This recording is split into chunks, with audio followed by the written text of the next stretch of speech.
Hello friends, स्वागत है आपको इस वीडियो में। दोस्तों, आज की इस वीडियो में मैं आपको बताऊंगा कि दोस्तों अगर आप बिहार राज्य से हैं और दोस्तों अभी आपको पता ही होगा कि बिहार में ज़मीन सर्वे वाला जो काम है वो धड़ल्ले से बहुत स्पीड हो रहा है।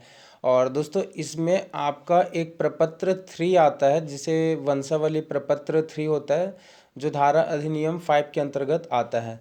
तो उस फॉर्म को आप डाउनलोड कैसे करोगे और फॉर्म डाउनलोड करने के बाद उस फॉर्म को आप कैसे भरोगे स्टेप बाय स्टेप, वो मैं पूरी आपको इस वीडियो में जानकारी देने वाला हूं। तो वीडियो को शुरू से लेकर के अंत तक देख लीजिएगा, तो आपको किसी कोई दूसरी वीडियो आपको देखने की शायद ज़रूरत ना पड़े। तो चलो, मैं सबसे पहले आपको बताऊंगा कि जो आपकी ज़मीन सर्वे का जो बिहार राज्य की खास करके मैं बात कर रहा हूँ, तो बिहार राज्य के वंशावली जो प्रपत्र 3 फॉर्म है उसे आप डाउनलोड कैसे करेंगे, सबसे पहले मैं आपको वो बताता हूँ। उसके बाद मैं आपको फॉर्म भरना सिखाता हूँ। तो आपको किसी भी गूगल या क्रोम ब्राउज़र पर जस्ट सर्च करना है, बिहार भूमि लिख करके सिंपली आपको सर्च कर देना है। जैसे ही सर्च करोगे तो जो ऑफिशियल वेबसाइट है बिहार लैंड से रिलेटेड, मतलब कि जो ज़मीन वगैरह से रिलेटेड जो ऑफिशियल वेब पेज है, तो वो आपको यहाँ पे देखने को मिल जाएगा। Bihar Bhumi the gateway of revenue Bihar, government of Bihar, ऐसा करके यहाँ पे आपको देखने को मिल जाएगा।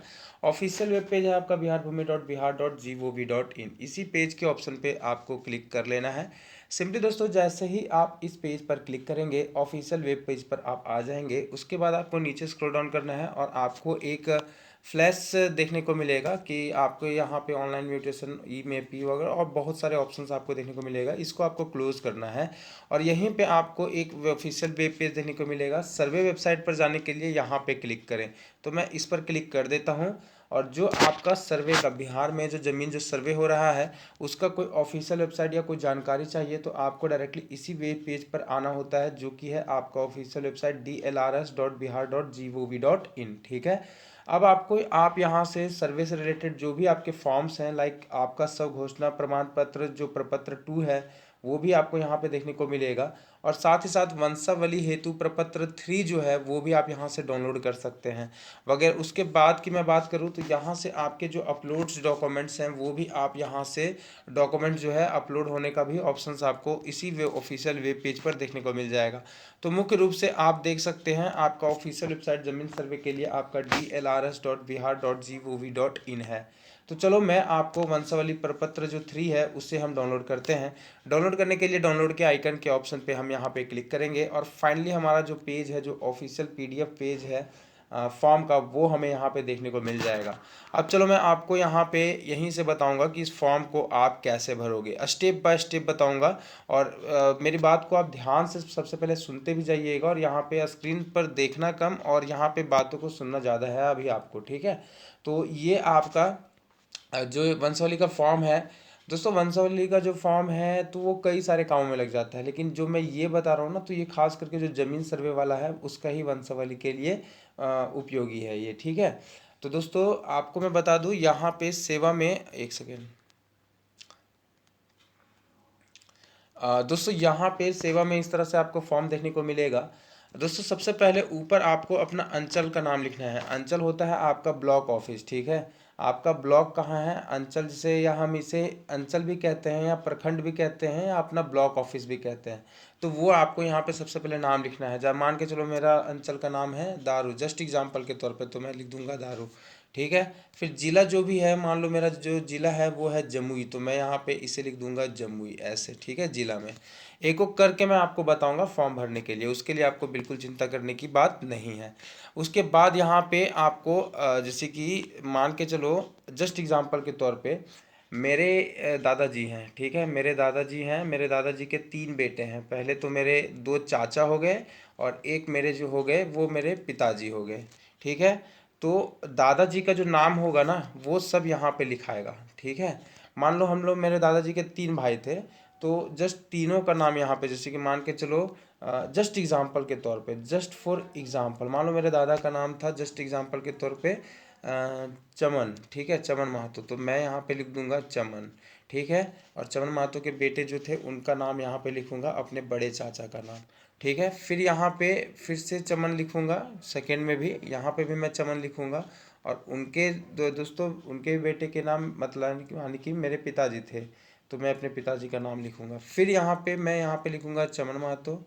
ठीक है। जस्ट एग्जांपल बता रहा हूँ, कोई भी डाटा या कोई भी जानकारी मैं किसी का रिलेटेड नहीं है, कोई भी यहाँ पे जो भी जानकारी या जो भी ब्यौरा दूंगा वो सब के सब डेमो डिटेल्स है, जस्ट आपको समझाने और गाइड करने के लिए ही मैं एग्जाम्पल ले रहा हूँ। तो मैं फिर अपने छोटे चाचा का नाम यहाँ पे लिख दूंगा। ये जो है इनकी जो है मृत्यु हो चुकी है, मेरे दादा की, ठीक है। तो ये इस तरह से आपको तीसरा नंबर तक आपको भरना है, ठीक है। उसके बाद दोस्तों आपको यहाँ पे अपना निवासी लिखना है, ठीक है। निवासी यानी कि आपका कहाँ के हो, जैसे कि मान के चलो जो भी आप यहाँ पे लिखोगे, जैसे कि सबसे पहले जो निवासी जो है यहाँ पे भी सेम लिखना है। मान के चलो मेरा गांव का नाम, जस्ट एग्जांपल के तौर पे मेरा गांव का नाम है सरैया, जस्ट एग्जांपल, ठीक है। तो यहाँ पे निवासी लिखूंगा सरैया। मैं मतलब जो यहाँ पे जिनका मैंने नाम लिखा था, जैसे इनका लिखा था ना चमन महतो, ठीक है। तो दोस्तों इनका ये कहाँ के थे, तो ये सरैया के थे, तो मेरा गांव भी सरैया ही है, तो मैं यहाँ पे भी लिखूंगा सरैया, ठीक है। गांव दोनों जगह एक एक ही होगा। थाना दोस्तों आपका जो है वो लिख लीजिएगा, फिर आप अपना अंचल लिख लीजिएगा, फिर आपको जो भी अपना जिला है, डिस्ट्रिक्ट मेरा जैसे जमुई है तो मैं जमुई लिख दूंगा। अब यहाँ पे मेरे को जाति पूछ रहा है, तो यहाँ पे जाति में सिंपली दोस्तों यहाँ पे अपना कास्ट लिख देना है। जैसे कि मान के चलो मेरी जो कास्ट है, जस्ट एग्जांपल के तौर पे मेरा जो कास्ट है वो BC2 में आता है, तो मैं यहाँ पे जाति लिखूंगा BC2 ऐसे और लिखूंगा कोयरी, ठीक है। हिंदी में लिख दूंगा इस तरह से BC2 कोयरी, ठीक है, ऐसे करके कोयरी। तो मैं कोयरिया, अगर आप आदव हैं, जैसे कि बिहार में मैक्सिमम जो लगभग जनसंख्या आदव की है, तो मैं यहाँ पे आदव। अगर आप राजपूत हैं जस्ट एग्जांपल के तौर पे, तो आप यहाँ पे लिखोगे राजपूत, या ऐसे करके। और राजपूत में जैसे आप क्या लगाते हैं टाइटल, जैसे कि मान के चलो मैं लगाता हूँ संजीत कुमार कुशवाहा जस्ट एग्जांपल के तौर पे, तो मेरे जो टाइटल हो जाएगा वो हो जाएगा कुशवाहा। या मेरे जो दादा परदादा लगाते हैं महतो, तो यहाँ पे लिख दूंगा एथी में महतो। तो हमारा कास्ट जो है वो मुख्य रूप से यहाँ पे आपको अपना कास्ट जो है वो भर लेना है, सिंपल बात, ठीक है। BC2 यहाँ पे लिख लीजिएगा ऐसे करके, ब्रैकेट डाल करके। यहाँ पे आपको अपनी जाति लिख लेनी है, जैसे कि मान के चलो आप आदव हैं तो यहाँ पे लिख दीजिएगा यादव, ऐसे, ठीक है। फिर पिता का नाम लिखना है। यहाँ पे पिता का नाम, जैसे कि ये तो मेरे पिता का नाम हो गया, जस्ट एग्जाम्पल के तौर पे मान लो जैसे कि मान के चलो ये तो मेरे पिता का नाम हो गया, ठीक है। उसके बाद यहाँ पे इनके पिता का नाम जो हो गया वो हो गया चमन महतो, ठीक है। और चमन महतो यहाँ पे भी लिखेंगे, यहाँ पे भी लिखेंगे, क्योंकि दोस्तों चमन महतो के ही 3 बेटे थे और तीनों बेटों का नाम यहाँ पे एक करके लिखना है, ठीक है। जस्ट एग्जाम्पल दिया हूँ, आप अपने तरीके से भर लीजिएगा। तो यहाँ पे पिता का जो नाम होगा ना वो चमन महतो के पिता का नाम होगा। तो चमन महतो के पिता का मान के चलो इनके पिता का नाम था लेदो महतो, तो मैं यहाँ पे लिखूंगा लेदो, समझ आ गया होगा। मतलब कि मैं अपने, जैसे कि मैं यहाँ पे अपने दादा के पिता का नाम लिख रहा हूँ यहाँ पे, ठीक है। उनका गांव क्या था, क्योंकि कई बार क्या होता है गांव से गांव दूसरे गांव में जाकर के बसे होते हैं, तो उनका गांव भी पहले से ही सरैया था, तो मैं यहाँ पे लिखूंगा सरैया, ठीक है।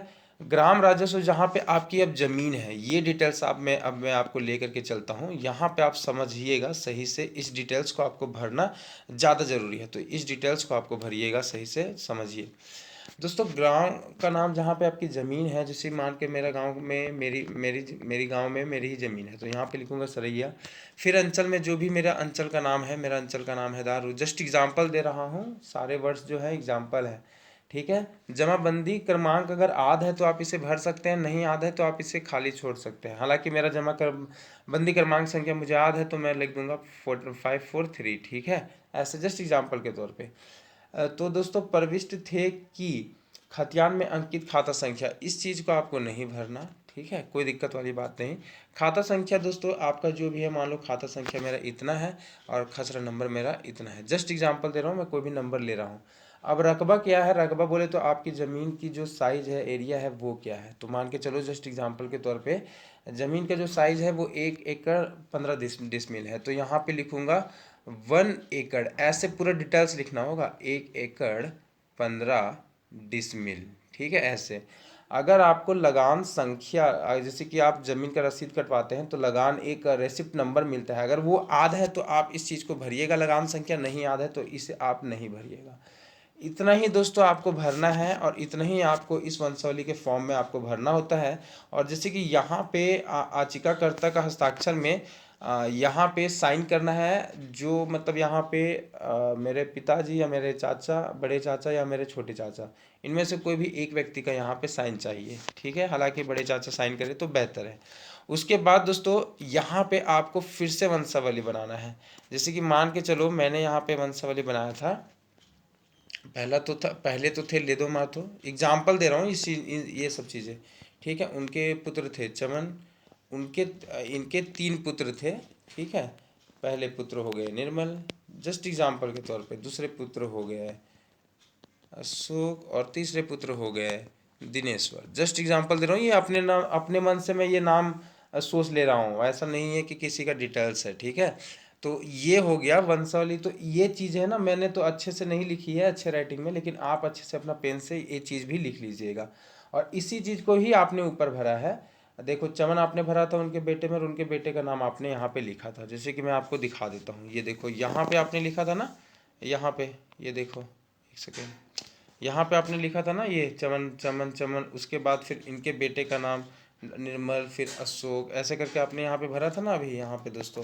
तो उसी तरह से सिंपली भरना है। और जो यहाँ पे मैंने अभी आपको बताया यहाँ पे कि जैसे कि पहला में जैसे हो गया लेदो, तो इसी पेज में आपको अपना एक छोटा सा वंशावली टाइप का ग्राफ बना लेना है, डाटा बना लेना है इस जगह पे, ठीक है। जैसे पहला हो गया लेदो, दूसरे हो गए चमन, तीसरे हो गए निर्मल। अगर आपके मतलब मान के चलो मेरे दादा के जो है वो जस्ट एग्जाम एक ही बेटे होते, तो मेरे को यहाँ पे ये 2 चीज़ें नहीं भरनी होती, ये जो दोनों चीज़ें ना नहीं भरनी होती। मैं सिर्फ यहाँ पे लिखता चमन, ठीक है, और यहाँ पे अपने पिता का नाम लिख देता, बस, और कुछ नहीं भरना होता। ये खाली छोड़ना होता। तो ये थी दोस्तों प्रपत्र 3। इस तरह से आप अपना भर सकते हैं जमीन सर्वे का। जो ये प्रपत्र 3 वंशावली का फॉर्म है, जो अधिनियम की धारा 5 से है, तो ये आप इस तरह से आप फॉर्म भर सकते हैं। जानकारी अगर आपको वीडियो अच्छी लगी तो वीडियो को लाइक और चैनल को प्लीज़ सब्सक्राइब कर लीजिएगा। और किसी प्रकार की कोई भी ऑप्शन में या किसी प्रकार की कोई डाउट हो तो आप डायरेक्टली मुझे नीचे कमेंट कर दीजिएगा। वीडियो देखने के लिए आपका बहुत बहुत धन्यवाद दोस्तों। Thank you, thanks for watching the video.